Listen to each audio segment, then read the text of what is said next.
L'annonce de l'accord de paix au Soudan du Sud était attendue par la population sud-soudanaise, installée dans le pays ou alors réfugiée à l'étranger. Tous sont impliqués dans ce processus de paix.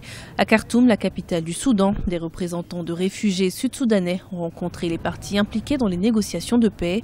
Une rencontre qui vise à imposer la voix des réfugiés et à les placer ainsi au cœur de ce processus de paix qui doit mettre fin à la guerre civile.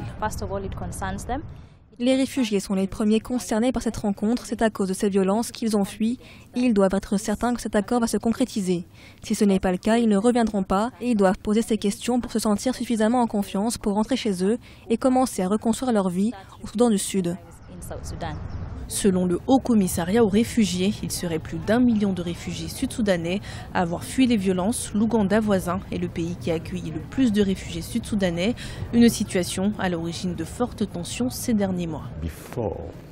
Avant la signature des accords de paix, ceux qui ont décidé d'initier cet accord de paix ont expliqué aux réfugiés pourquoi ils ont opté pour certaines décisions et l'impact que celles-ci auront.